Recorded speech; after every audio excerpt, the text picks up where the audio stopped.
Timnas Indonesia berhasil menyapu bersih 2 kemenangan dari 2 laga di Piala AFF 2022. Lalu apa yang harus dilakukan oleh Sinteyong untuk menyiapkan para pemain menghadapi 2 laga tersisa di grup A yang bisa dibilang sebagai ujian sesungguhnya di Piala AFF, yaitu Thailand dan Filipina. Kita akan membahasnya bersama pengamat sepak bola Tommy Welly dan juga mantan pemain Timnas yang kini melatih Timnas Indonesia U17 Bima Sakti. Coach Bima, Bung Toel, selamat malam. Selamat malam. Selamat malam, Baik. Mbak Vi. Selamat malam.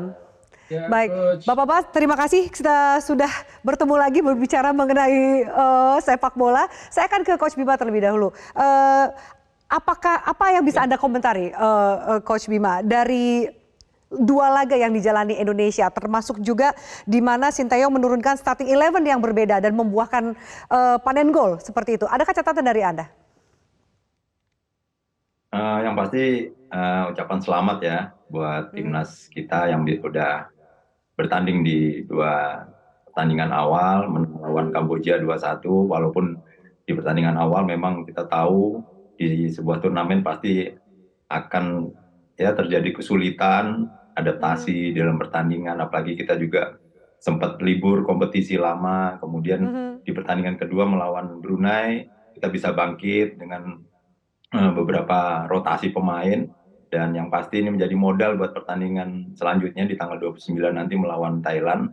Tapi yang pasti kita sebagai tuan rumah ini juga jangan sampai bumerang menjadi beban buat pemain, apalagi otomatis besok pasti di hari Kamis nanti pasti supporter pasti akan datang lebih banyak, dan yang pasti menjadikan motivasi yang pasti buat pemain kita untuk bisa memenangkan pertandingan. Tapi seperti kita lihat tadi, Thailand juga pasti tidak akan mudah. Dan pengalaman saya sebagai pemain, Thailand ini bisa dikatakan boleh kalah dengan timnas lain, tapi jangan lawan Indonesia. Jadi kita harus tetap waspada. Mungkin itu Mbak Afi.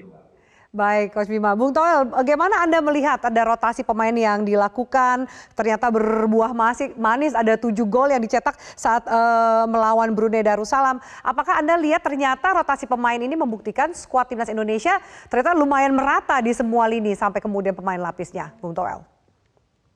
Ya, ada 2 faktor saya lihat atau 2 alasan kenapa rotasi dimainkan. Yang pertama adalah bahwa satu betul seperti Mbak Afi bilang bahwa kedalaman skuad kita dalam hal kualitas pemain lebih merata. Artinya perbedaan antara mana yang tim utama 11 utama dengan berikutnya sebagai pengganti juga nggak tipis lah perbedaannya. Jadi nggak ini ya. Ini skuad kedalamannya yang bagus lah untuk kali ini. Itu satu. Yang kedua adalah untuk memberikan kesempatan bermain. Untuk memberikan kesempatan sentuhan bermain sesungguhnya gitu loh. Pada pemain yang di pertandingan pertama nggak main gitu loh. Itu yang kedua. Yang ketiga mungkin juga untuk agar tim lawan tidak mudah membaca mana 11 utama pemain Indonesia sih gitu loh. Tapi sekarang dengan melihat kualitas yang merata, sebetulnya yang manapun yang dimainkan sebetulnya cukup bisa memberikan sebuah memberikan sebuah keyakinan modal lah buat tim kita. Ini kan hampir semua pemain sudah dimainkan nih, kecuali penjaga gawang kan oleh pelatih Sinteyong. Ya. Baik. Apakah perlu dilakukan rotasi lagi saat berhadapan dengan Thailand menurut Anda, Bung Toel? Pasti akan ada rotasi, bukan rotasi ya. Penetapan tim yang dianggap paling solid lah untuk menghadapi Thailand, saya pikir berdasarkan taktikal gitu loh. Dan keuntungannya adalah 2 pertandingan kemarin dianggap sebagai sebuah pemanasan. Bahwa menang dengan skor telak dari Brunei tentu patut kita apresiasi, tapi jangan cepat puas, tetap fokus karena ujian sesungguhnya kan Thailand kalau di grup gitu loh. Target utamanya adalah lolos semifinal. Jadi fokusnya nggak boleh hilang, jangan cepat terlena dengan 7 gol ke gawang Brunei. Baik. Coach Bima, ada 3 pemain yang bisa dikatakan tetap menjadi pilihan utama dari Sinteyong di 2 laga. Pertama, kiper Nadeo, kemudian juga ada Asnawi dan juga Egy. Bagaimana Anda melihat, apakah ketiganya memang bisa dibilang tidak memiliki pelapis yang mumpuni sesuai atau punya pendapat lain? Sebenarnya seperti kata Bang Toel tadi ya, materi pemain kita tahun ini memang merata ya dari semua lini. Tapi yang pasti mungkin adanya rotasi ini juga pertimbangan Coach Sinteyong adalah untuk recovery pemain. Karena Ya. jadwal kita juga mepet. Kemarin main, hari ini harus terbang balik lagi ke Indonesia, dan besok sudah hari Kamis harus bertanding lagi. Jadi saya pikir Ya. rotasi, recovery pemain ini sangat penting di turnamen AFF tahun ini, itu Mbak Afi. Coach Bima, ada juga catatan yang ada juga pendapat yang mengatakan sebenarnya banyak peluang dari dua pertandingan atau dua laga yang dilakoni oleh Indonesia ini, peluang golnya menguap begitu saja atau dalam artian tidak bisa tereksekusi dengan baik. Apakah Anda melihat bahwa itu juga menjadi faktor yang harus diperbaiki, terutama kita akan berhadapan dengan Thailand di 29 Desember nanti? Ya, setuju sekali Mbak Afi. Jadi dua pertandingan sebelumnya saat lawan Kamboja itu ada dua ya. Witan, kemudian Egy yang pertama, kemudian Witan, dan yang terakhir kemarin kita lihat ini sama-sama. Nah, ini ada di televisi Hansamo. Jadi saya pikir besok pertandingan melawan Thailand sebisa mungkin jika ada peluang manfaatkan sebaik mungkin sehingga kita bisa mengamankan pertandingan dengan hasil yang maksimal. Jadi saya pikir lebih tenang lagi dan manfaatkan semua peluang yang ada, karena kesempatan itu tidak akan terulang lagi kemungkinan besar gitu Mbak Afi. Iya, baik. Bung Toel, kita akan menghadapi Thailand. Ini juga akan menjadi laga panas gitu. Ada bahkan yang menulis bahwa ini misinya salah satunya adalah misi balas dendam atas kekalahan di Piala AFF 2020.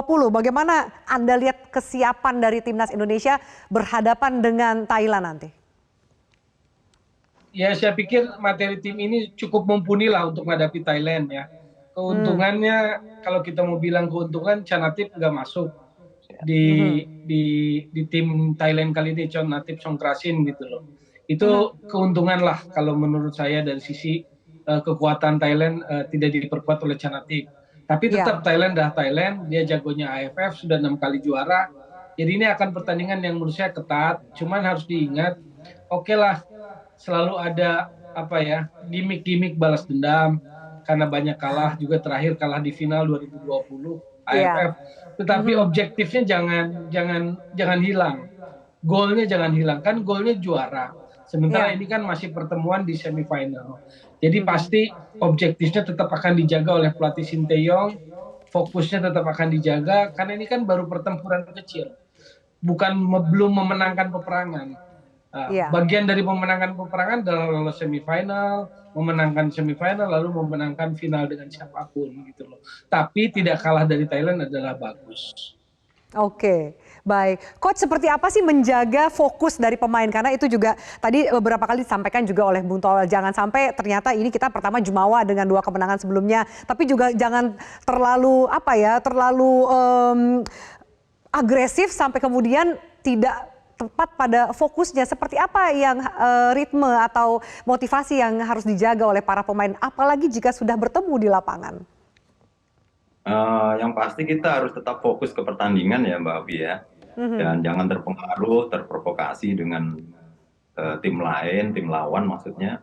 Di Thailand kejadian 2010, 2016 ya, waktu itu juga sempat ada ya pemain yang emosi. Kalau bisa jangan sampai terpengaruh, tetap fokus ke pertandingan karena ini pertandingan penting seperti kata Bang Toel tadi, kita bisa mengamankan, kemudian fokus setiap pertandingan jangan sampai terlewatkan ya, artinya jangan sampai kita membuang peluang sia-sia seperti dua pertandingan sebelumnya.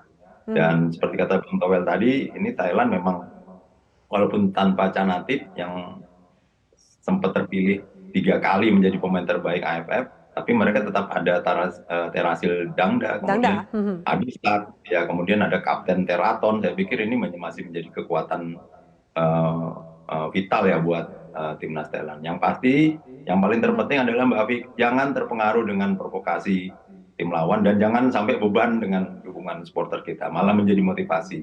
Oke, baik. Coach, terakhir siapa pemain muda di skuad timnas yang menurut Coach Bima akan menonjol di Piala AFF 2022 ini? Adakah Anda menyoroti pemain-pemain tertentu? Ya saya terus terang ya terfokus dengan Marcelino Ferdinand ya, karena ya beliau juga pernah bersama saya di timnas U16 dan sebenarnya tahun 2020 kemarin 2021 AFF 2020 sebenarnya dipanggil namanya oleh Coach Sintayong karena sempat komunikasi juga di Ya. ruang makan. Tapi namanya tidak masuk di 50 pemain yang didaftarkan sebelumnya. Padahal Marcelino sudah mau dipanggil. Tapi alhamdulillah tahun ini Marcelino dapat kesempatan. Ya mudah-mudahan dia bisa konsisten terus, bisa menjaga Ya. performanya saat diberikan kesempatan oleh Coach Sintayong. Oke, Bung Toel, kira-kira berapa skor prediksi dari Bung Toel Indonesia bertemu dengan Thailand nanti? Berat dijawabnya. Saya ingin menang biar menambah percaya diri gitu loh. Ya. Karena tetap walaupun menang dari Thailand nggak boleh leha-leha karena gol besarnya kan juara. 2-1 lah. 2-1 ya. Karena kan lawan Thailand beda dengan lawan Kamboja sama Brunei. Jadi lini bertahan pun harus rapi lah gitu. Transisi harus rapi, bukan soal serangan. Kemarin gol juga banyak open play bagus. Cuma kan belum memanfaatkan bola mati. Maksimal. Ya. Belum ada bola mati kemarin. Banyak bola gol di dalam area penalti, 1 gol di luar area penalti ya yang Abimanyu aja gol pertama. Tapi oke lah. Jadi maksudnya 2 pertandingan kemarin dijadikan sebagai pemanasan, menambah rasa percaya diri, tapi tidak jumawa, fokus, konsentrasi tinggi lawan Thailand. Karena memang yang empunya AFF sejauh ini kan Thailand, Vietnam, atau Singapura gitu kan. Kalau yang sudah punya gelar-gelar juara. Jadi menghadapi tim-tim seperti itu, Indonesia nggak boleh lengah.